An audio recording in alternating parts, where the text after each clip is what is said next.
The views and opinions of this broadcast do not reflect the views and opinions of Armed Media, New Productions and its affiliates.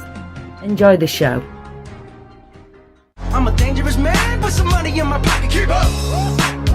So many pretty girls around me and they're waking up the rocket. Keep up. Why you mad? Fix your face. Ain't my fault they all be jacking. Keep up. Players only. Come on, put your pinky rings up to the moon. Channel switched. Coming in. You're live. Good evening.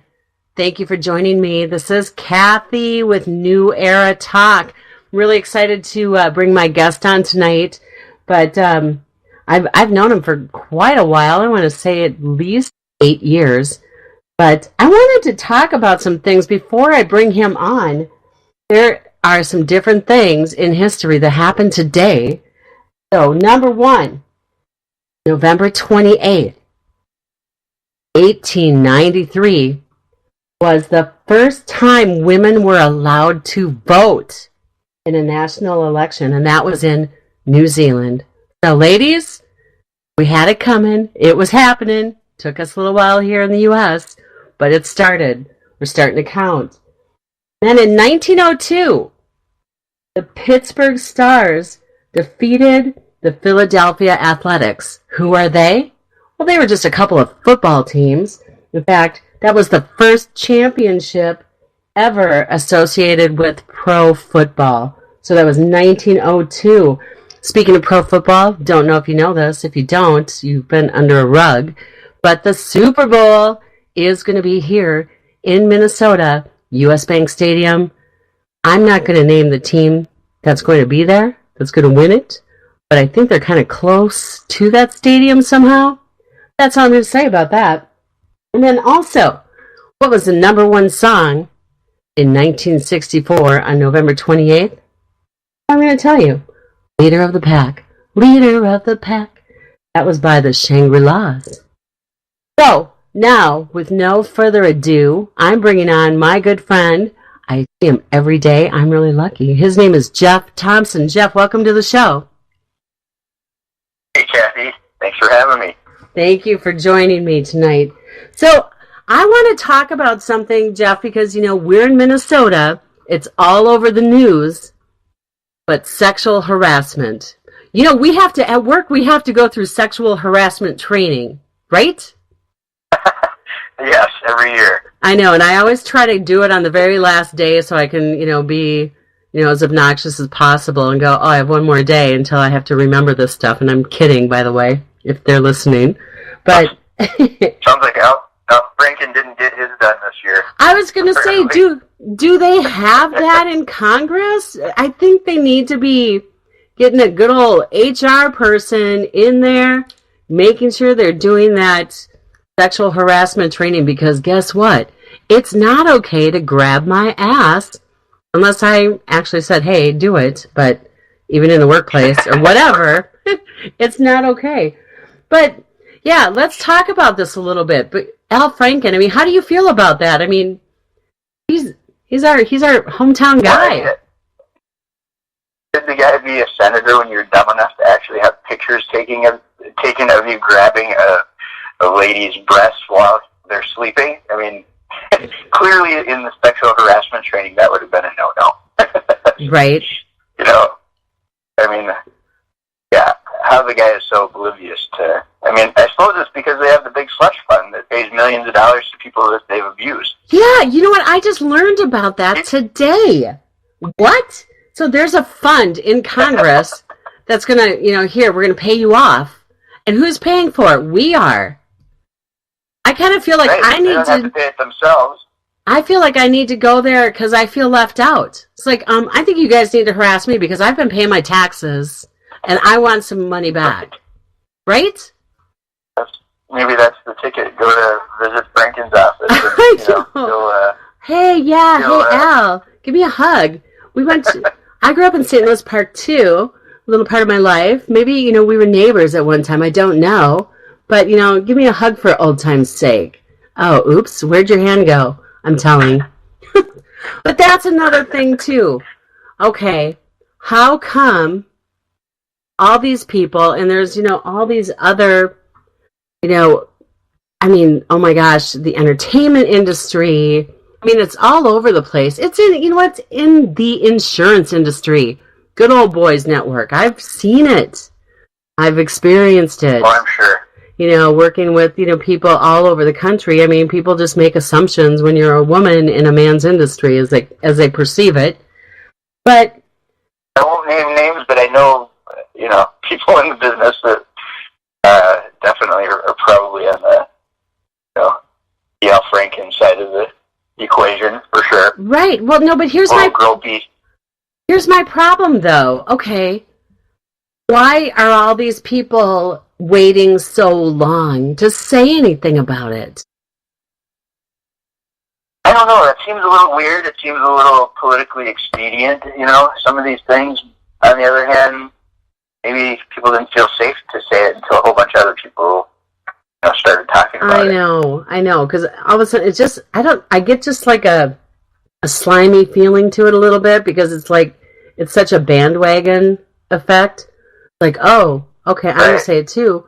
Because there's a lot of it that can't even be proven, really. It's just, he said, she said. Well, it can ruin somebody's career, their campaigns, if it's political season, which I know it is in a couple of races, obviously, and then it just sort of seems a little bit tribed, Right. But on the other hand, who knows, all this stuff is coming out about these guys in Hollywood, and maybe that kind of opened the door to letting people feel a little bit more comfortable about bringing stuff up.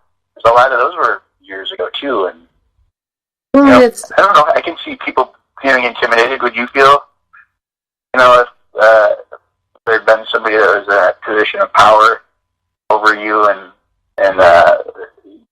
you were in that same situation? Would you want to necessarily say something? You know what? I'll give you... been in that situation? Yes.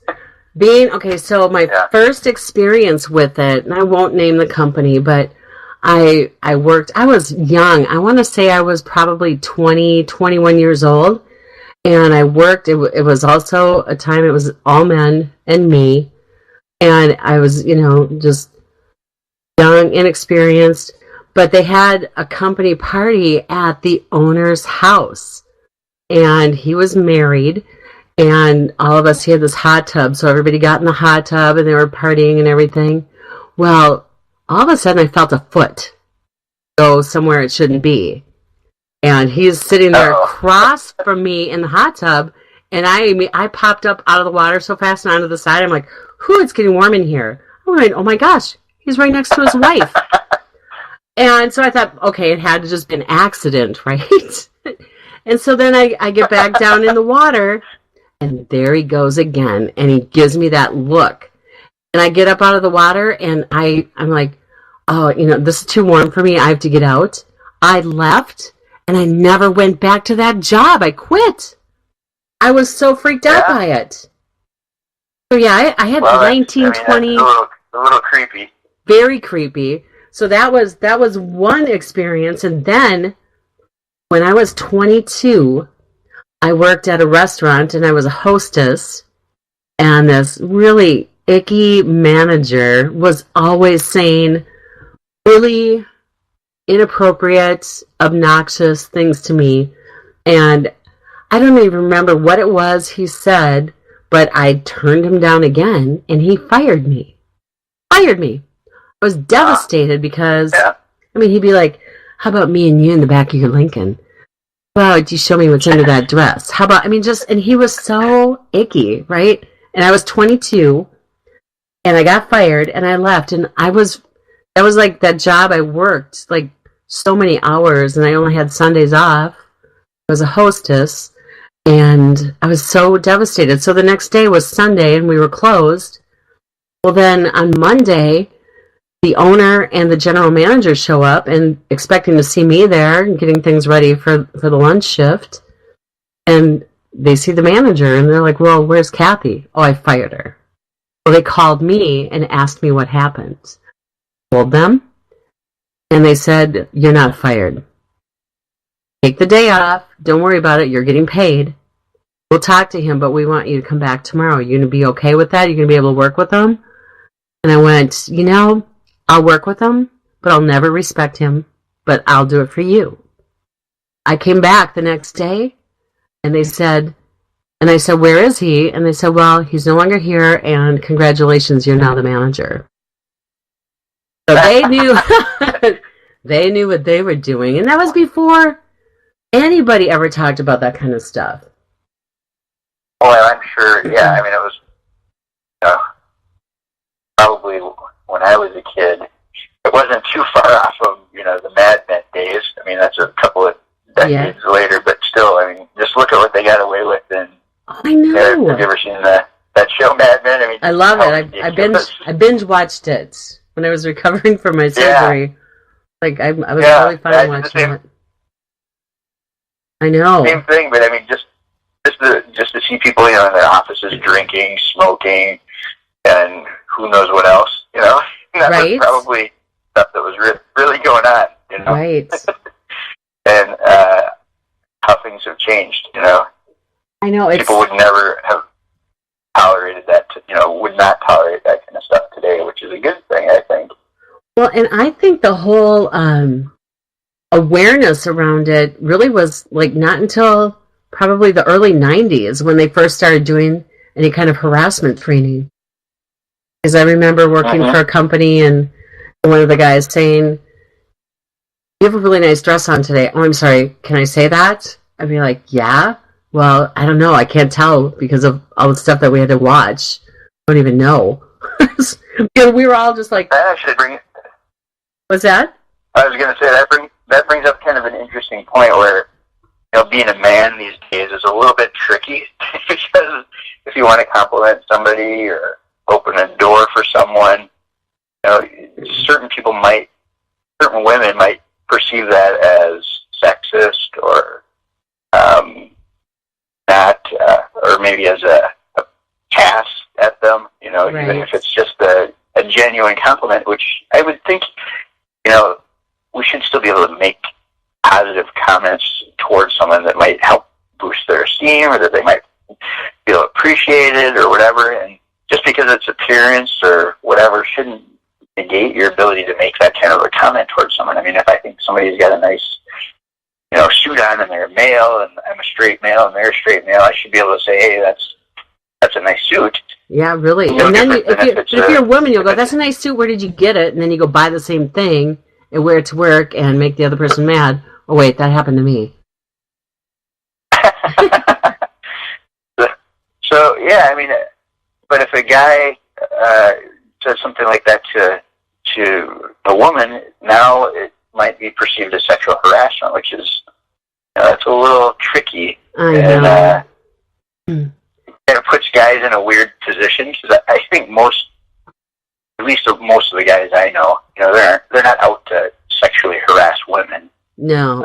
But they might say things that, in today's workplace might not be acceptable, It might be taken the wrong way by someone just because of all the sexual harassment training. I think the flip side of all this stuff is it's great that awareness is raised, and clearly, the Mad Men days were out of control.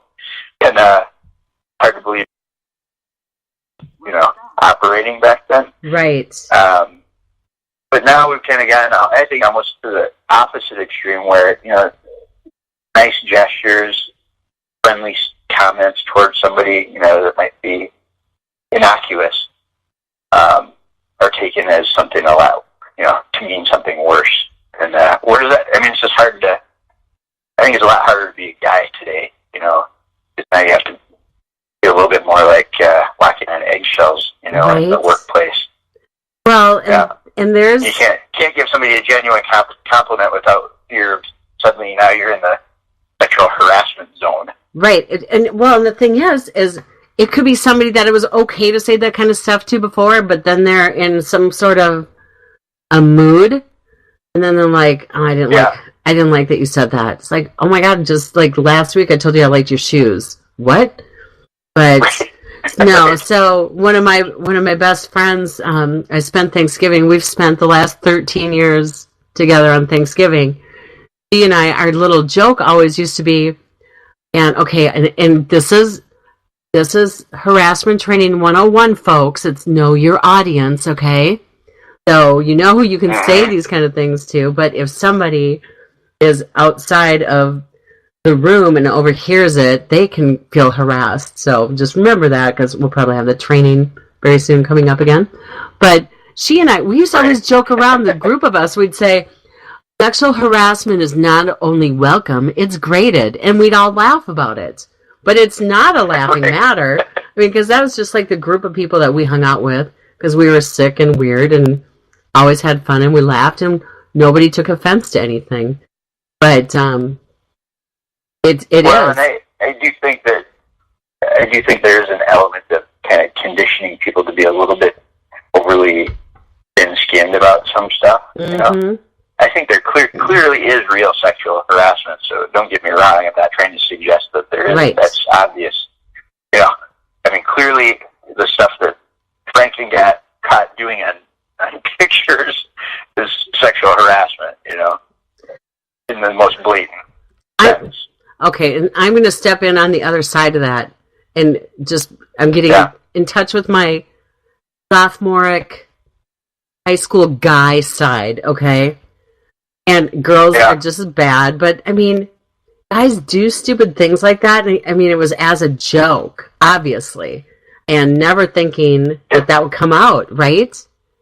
I mean, that's, I mean, because it's not like he would, I mean, but yes, inappropriate, completely offensive, completely, but I can also see, like, you know, they're probably drinking and they're probably being stupid, and it's like, haha, look at her, she's passed out.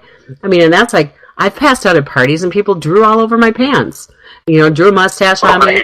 You know, so that's kind of, I see that side of it a little bit. Not condoning what he did, but I'm just going, you know, it's one of those, like, man, it should have come out at the time it happened. I feel a little bit more about that because, you know, that's why you don't run for politics if you got skeletons in your closet, because they're going to come out.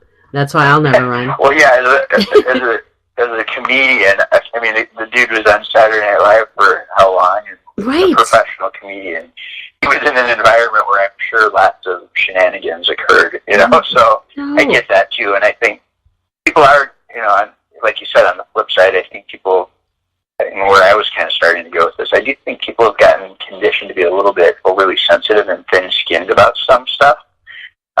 You know, not everything has a ulterior motive. No. I think sometimes just people sometimes do things that might be inappropriate or bad judgment or whatever in jest, and, you know, not with malicious intent, you know. And like you said, maybe that was the case. We don't really know from that picture. We don't. I mean, he's looking right at the camera. You know, he's looking right at it like, haha, you know, so that's where I feel like, oh, yes, it was wrong. Yeah, it wasn't like, oh, he got caught doing it, you know. He wasn't facing the other way, and, you know. I know. It's like, oh, busted. Hey.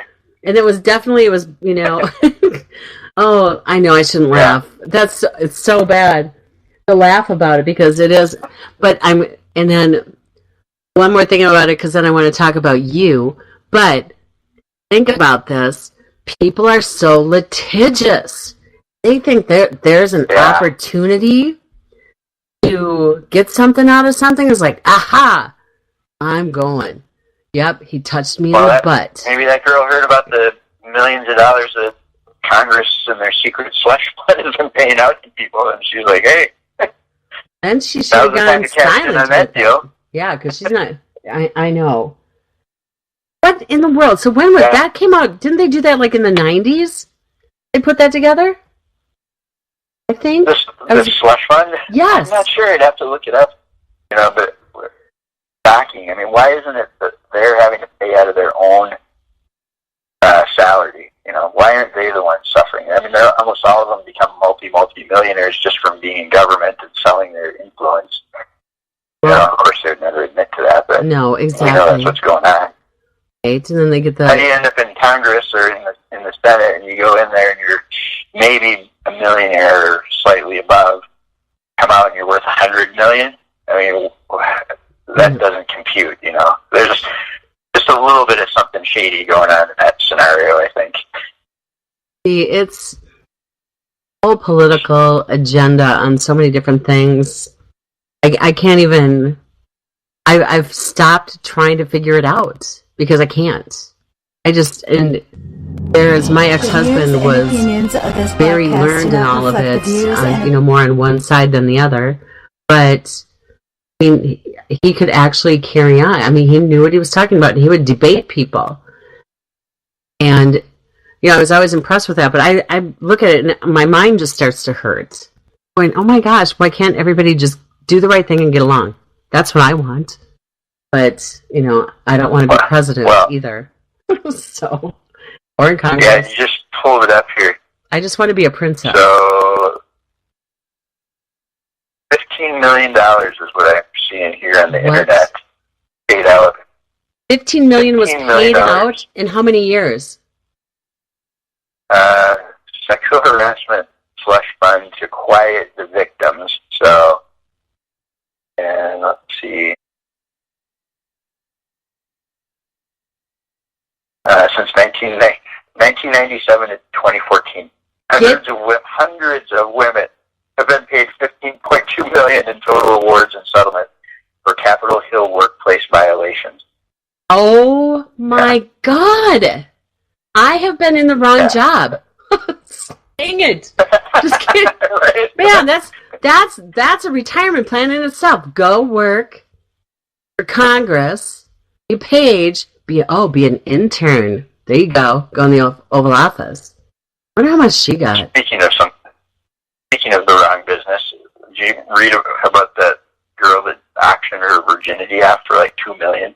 What? No. Where was this? Yeah, like she was happy with the price. I'm like, well, yeah, you're never gonna have to work again if you don't want to. Wow. How old was she? 42? No. Ew. Yeah. 40-year-old virgin. She's getting close to retirement, but... Jeez. Oh, we need to talk to her. Yeah, there's a guest. There we go. No, we're going to talk to her about her retirement. 19? 19-year-old model claims to have sold her virginity to Abu Dhabi-based businessmen for nearly $3.9 million. Wow. Abu Dhabi guys. Man. Yeah. Well, then I wonder if she has to stay with them. Don't they have lots of wives? Interesting. Yeah, well, for $3.9 million. Heck, they could have me for $1 million. And I've got experience. So, hey, I'm discounted. For $1 million. I'm discounted. Oh my gosh. Okay, so now everybody knows that I'm discounted. So for $1 million, you can have me. Just for a night, that's all. But you know what, Jeff? So nobody here knows about you. They know about me. But tell everybody a little bit about you. First of all, where did you grow up? I grew up in a suburb of Minneapolis called Richfield. Okay. Graduated from Richfield High School and ended up going to the U. Which, for you people that don't know, that would be University of Minnesota. Thank you, Golden Gophers. Yeah, that's right. Yeah. Okay. Big school around here, so got bored with that and actually dropped out of college to start a business. What business was that? It was a business, self-defense to women, of all things. Look it. See, I didn't even know that. In a corporate environment. No way. Yeah, I had a company where I would go on site with, you've probably seen some self-defense training like this, but a guy dressed in kind of a big padded suit, and we would, teach a bunch of different techniques. At the time, I was probably one of the early self-defense instructors teaching grappling defense, what to do if you're on the ground on your back with somebody on top of you, and how to use that as a position of strength. And so we were doing some interesting stuff, and on site, like I said, it was like a 4-hour workshop that we would go into a corporation and have a room full of women beating the tar out of this poor guy in a suit, and that wasn't me, by the way. That wasn't but you. he was one of my instructors. Yeah. Well, yeah, when you're the boss, you don't have to be beat up. Yeah, he was getting hit pretty hard, I think. He was a little bigger than I was, so. Oh, my gosh. It was a good thing, because I could tell you, I knew right away, in a lot of the classes I had, I had some women where we would go through some pretty realistic scenarios, and they couldn't complete the class, because it was just too upsetting, traumatizing. Oh, it was just no. too upsetting. Yeah, so sometimes they would just it would just trigger the assault that they had gone through. Oh my God! And so they would kind of either freeze up or have an emotional breakdown. Now, the good thing about that is I think it was maybe somewhat cathartic for a lot of women, because some of the women I would say that clearly had a history of being sexually assaulted, would take advantage of this unique situation, this setting where they were free to just let loose. They could yell, they could hit as hard as they want. Wow. And culturally, women at least over my generation, weren't really involved in a lot of contact sports. Now we've got women fighting in the UFC, like Ronda Rousey. I know. We've got some badass women that can really fight. And back in the day, though, it was a lot less acceptable, I think, socially acceptable, and there just weren't a lot of experiences for women to really get a sense of what their physical power was. So, when I started my business back at that time, it was pretty new, and there weren't a lot of settings where women would actually have a chance to literally hit full power and learn how to their body and leverage their size, their strength, their legs and arms, and generate tremendous power, and have this, by the time they'd leave the class, they'd have this feeling like, wow, I didn't know how powerful I was. Yeah, wow. And you know what? I've never done anything like that, and I'm knock on wood, have never been in that situation. Pinch really hard if I needed to, I guess, or slap somebody. That's a good thing. Yeah. So, I did have a personal trainer that, when he was a really big guy, he'd tick me off, and there was a certain spot on his arm I knew I could pinch really hard. No! And I'd pinch him. But that was my defense. Really, that's it. That actually is not a bad self-defense technique. I think when it comes down to it, biting, pinching, I can do that. Eye gouging, scratching, the kick, scratching. All of these things can actually effective self-defense techniques. So sometimes just a lot of natural instinct probably comes into play.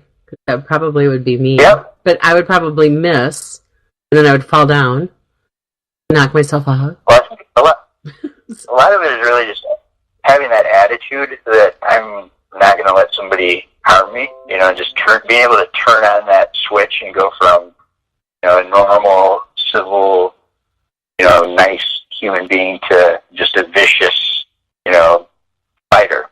Right. And being able to turn that on when you're in danger. I think that was really a lot of what I think was valuable. Yeah. You're not necessarily going to master a lot of physical technique in a short period of time. Right. But you can learn some gross movements that you'll probably remember, and then even just the little things like I said, the eye gouges or eye pokes, and surely biting is a legitimate, self-defense technique. That's a pretty devastating technique. Mm-hmm. Animals use it.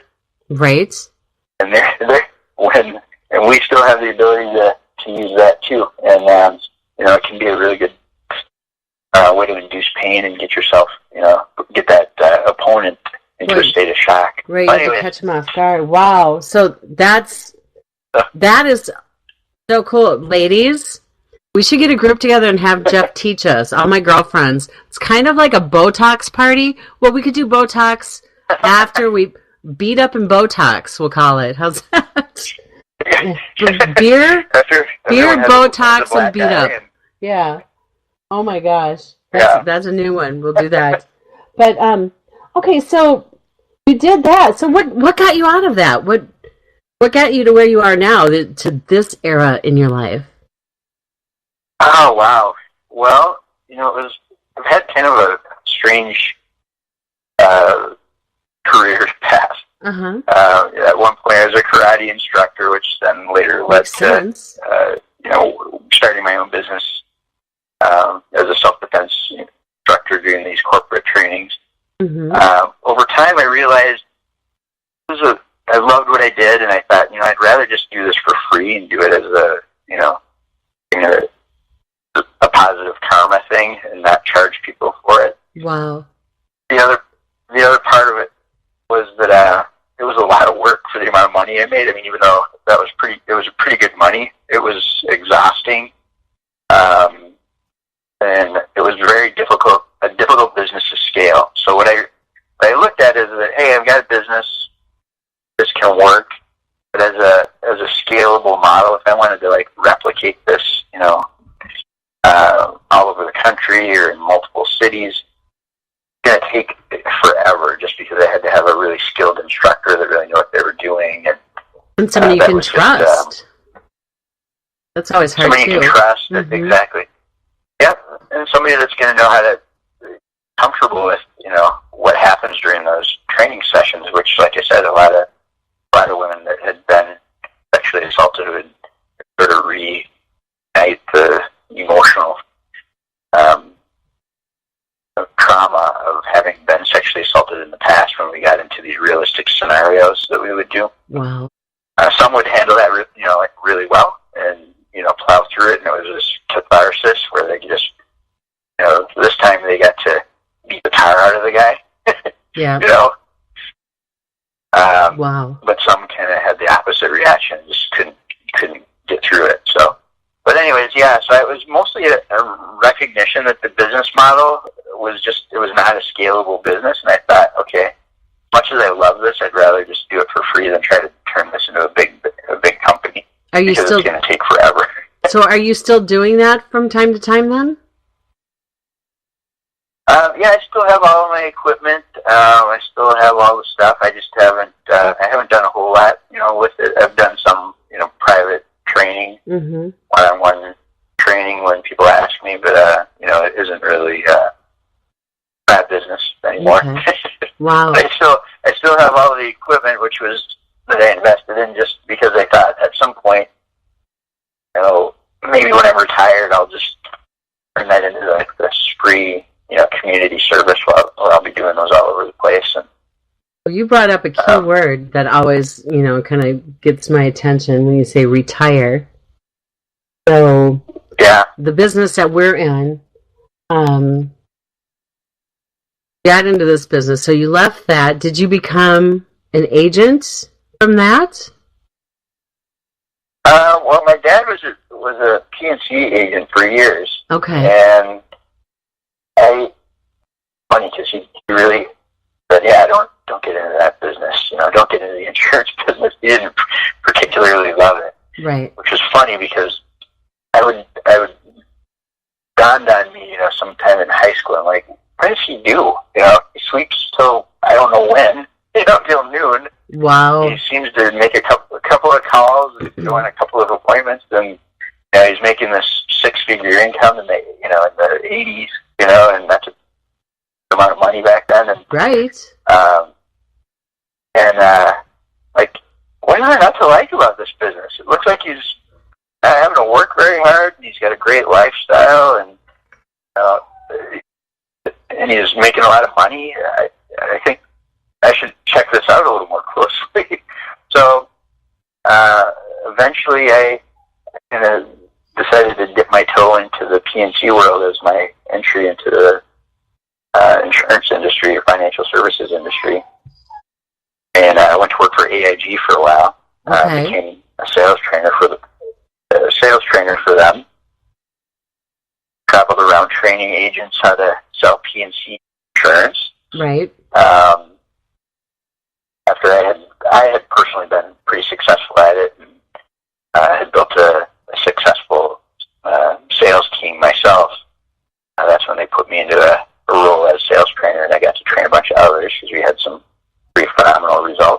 That's great. And then I knew that I didn't want to be in PNC just because it wasn't as interesting to me. Right. That part I got that wasn't maybe, the interesting part of our business.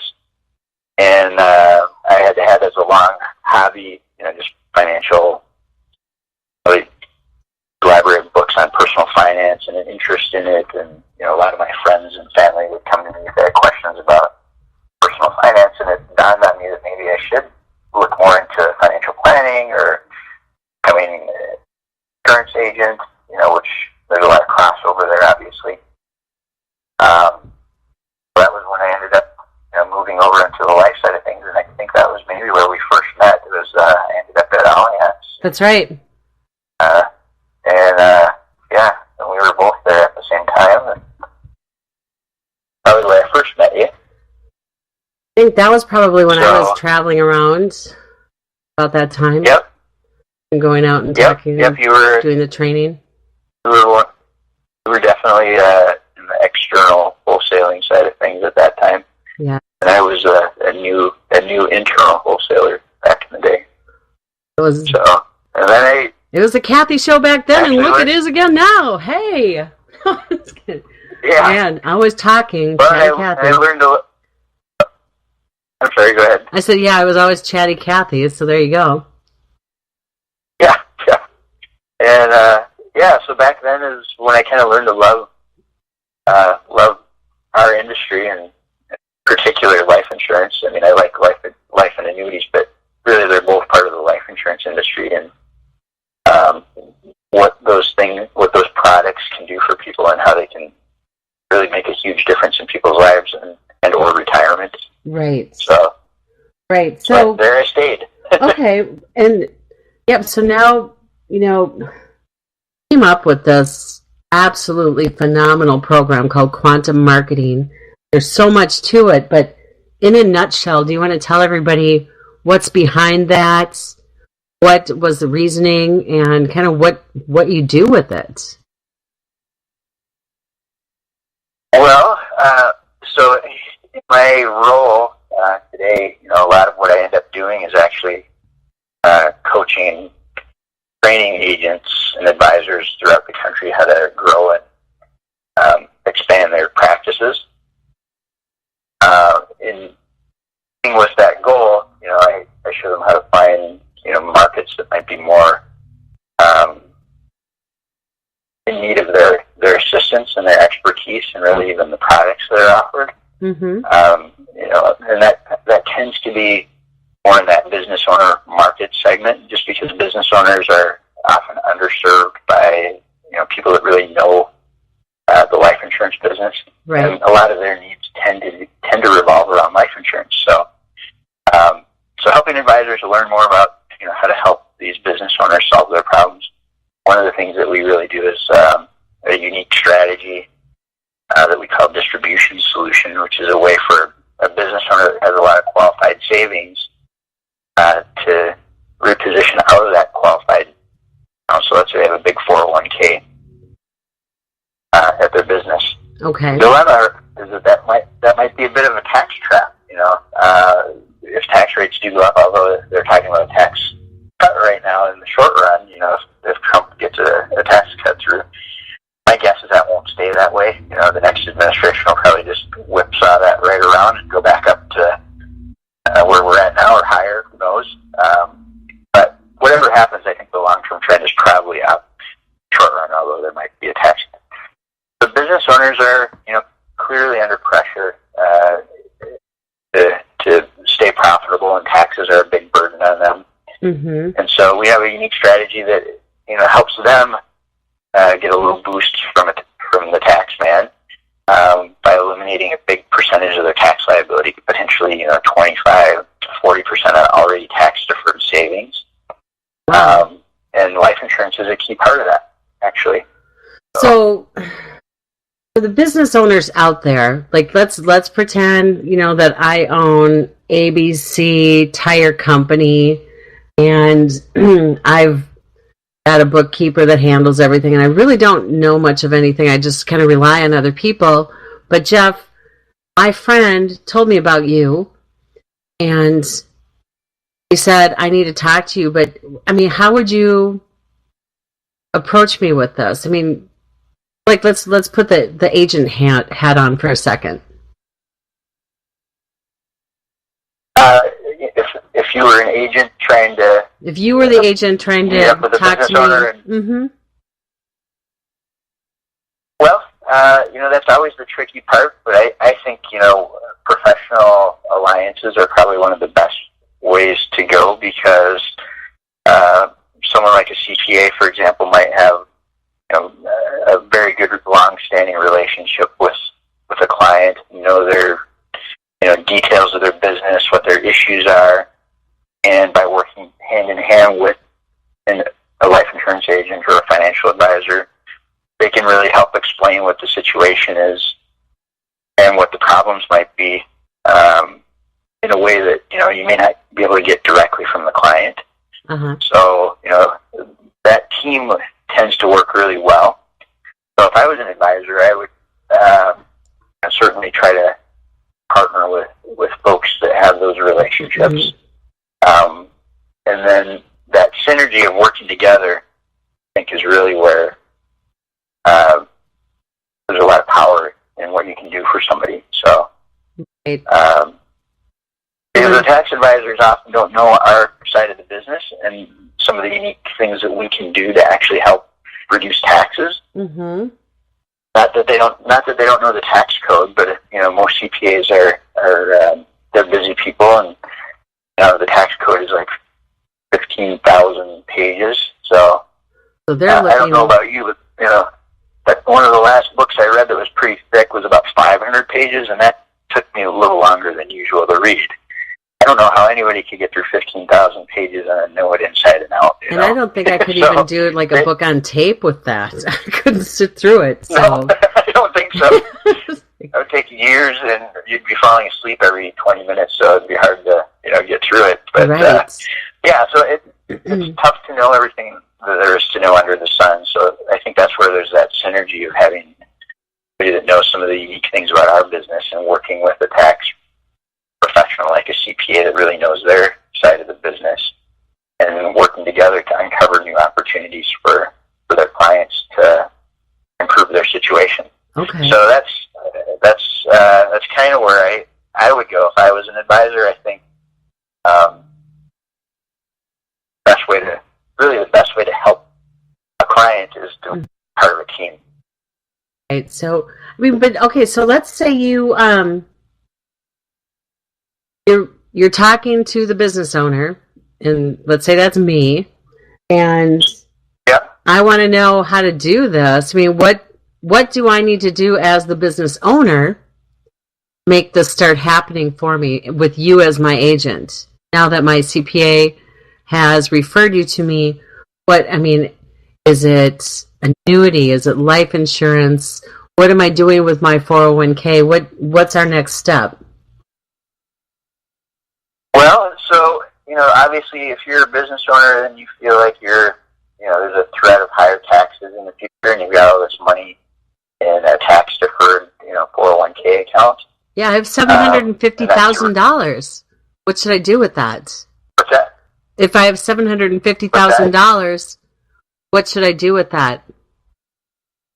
Right. So now you've got a potential tax time bound there. Some people think, just because of the national debt and budget deficits that the country seems to just keep carrying on and kicking the can down the road. That number just keeps getting bigger and bigger and bigger and never goes the other way. That eventually, somebody's going to have to pay for all this, and that time may come when you've got the most money in savings. Uh-huh. That's all subject to taxation. And so it starts with just really having an advisor that knows some of these unique strategies. These are not widely known. I mean, this concept of distribution solution is not a well-known strategy at all, although it is, IRS compliant. It's never been challenged by the IRS. It's just straight up tax code. It isn't anything unusual, but it's just not well known. And part of that is because it's combining knowledge of the tax code with knowledge of life insurance, and that doesn't always Most CPAs don't really know a whole lot about life insurance, and most insurance agents and financial advisors don't know a lot about the tax code. So how do you how do you put the two together and come up with this kind of unique knowledge? So finding the right advisor that really knows this stuff and can really put a plan together to see if it's something that could really help you. But in a lot of cases, like I said, we're seeing business owners save 25 to 40% just on the conversion from this qualified plan strategy to this strategy. Oh, wow. And saving a big chunk of change in taxes just in that conversion alone.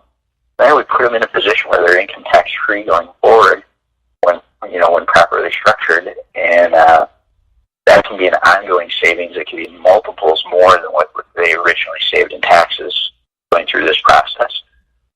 Wait, when you're saying tax free, you mean they're not having pay taxes? Right. So we're able to actually people on a tax favored basis, we're able to convert these qualified plans through this unique strategy with that tax savings. It can be, like I said, 20 to 40% potentially. And then put them into a position where they're income tax free going forward. So they could have a sizable income coming out every year. It'll be completely income tax free. And because of that, it can actually lower your tax bracket while raising your income. Okay. Might eliminate taxes on other taxable sources of income. So, for example, if you're on Social Security, we might even be able to reduce the percentage of your Social Security that's taxed. Well, I was going to just ask you, what does that do to Social Security? Because you can only have a certain amount of income, correct? Or does that... Yeah, they have a calculation called provisional income. And so distributions that come out of the strategy, because we're actually using life insurance as part of the solution. Okay. The way that life insurance is used in using provisions of these contracts, it allows us to draw an income that is not considered that provisional income formula. So it's a zero on your 1040. But you might have $100,000 coming out every year. It's a zero on your tax return. It doesn't count as part of your provisional income, so it doesn't affect your Social Security taxation. So there's some unique things that you can do, when you look at this. And obviously, it doesn't always work for everyone. And in this case, you have to be a business owner. You do? Okay, so, and that's what I was going to ask you, because if my next door neighbor has, $1 million in her 401k, you can't do this. It has to be business owner. They have to be a business owner that has an earned income from their business. Now, could somebody that has $1 million in their 401k have a consulting business? Maybe they were an engineer or something and they're semi-retired, but do a little bit of work here and there. That could count as a business. It doesn't have to be a C Corp or even an S Corp. Like an it LLC. Could be a sole proprietor. And okay. It doesn't even have to be an LLC. They could literally be a sole proprietor, but we still have to have earned income, and it has to be from that business. So whatever that business is, so there may be a legitimate way to do it. It varies. Every situation is unique, which is why we would recommend that people find out more about it and request a meeting with a trained advisor that knows about the strategy, and to see if it would even work for them. That's really the first step, is have somebody that knows what they're doing, do an analysis, and see if it would even be viable for them, and put a case design together and see what it looks like, see what kind of benefits they might be able to realize from the strategy. So number one, think about it, everybody. You're a business owner, and you think about that sexual harassment fund being paid out on our tax money. Keep that tax money. Let them pay for it out of their own pockets. That's what I say. Wow. No, that... yeah, part of your retirement is going to cover Al Franken's, congressional sexual harassment payout. Hush money. How did we not know about that? That stuff gets hidden so conveniently. It just seems criminal, unfortunately. But I know. But this is not criminal, folks. This is what you're able to do.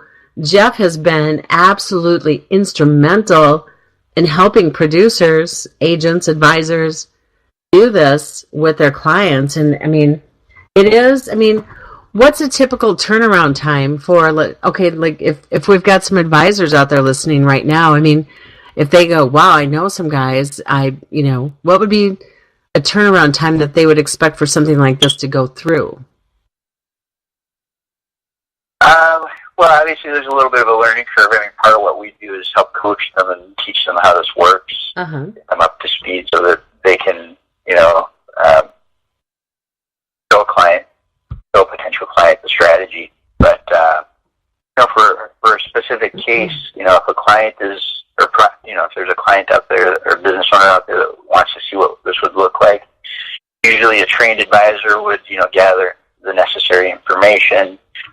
It usually takes probably up to a week to do the analysis and put the case together so they can see what it looks like.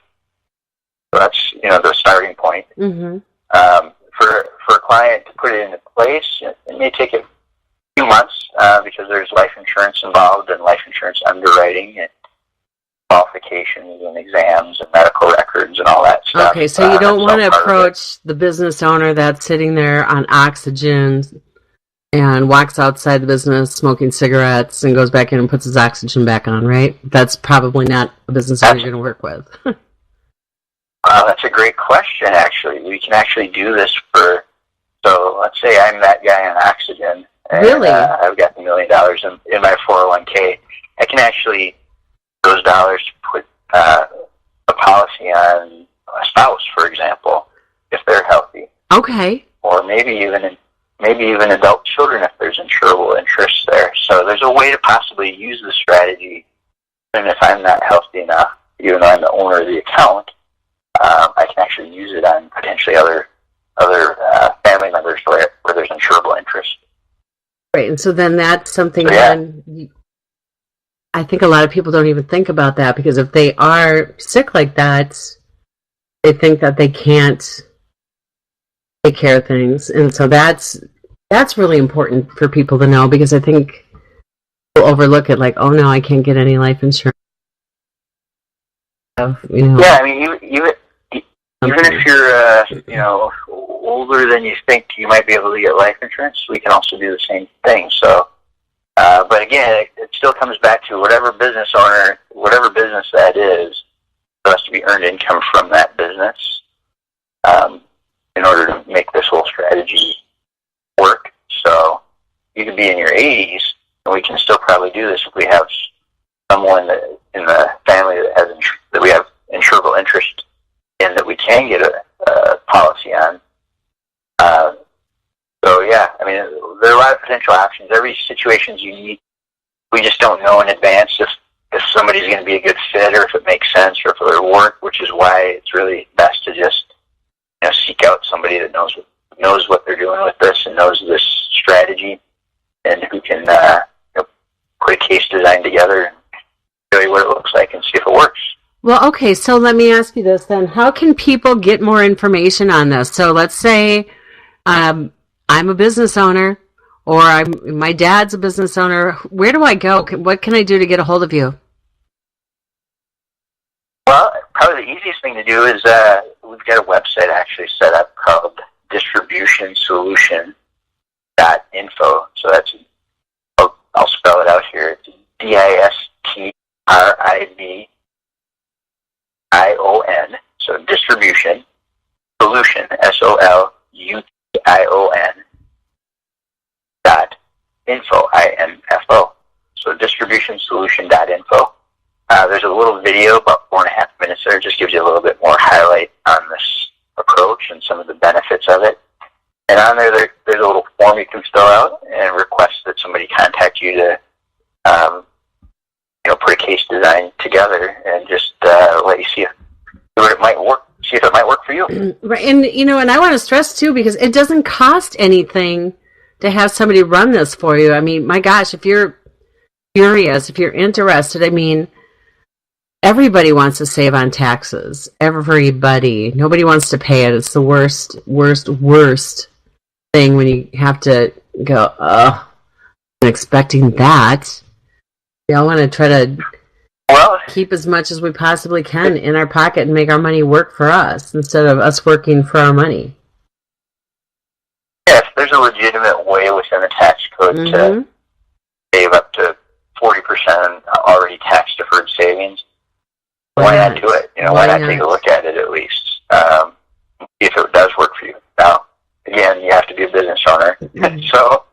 But that is a little bit open. Like I said, if you've been in an occupation where you can do consulting for a while and have some earned income, it's possible that it could work for you too, even though you may not currently have. Because maybe you business. sell Mary Kay, right? Something like that. Yeah. You do Sure.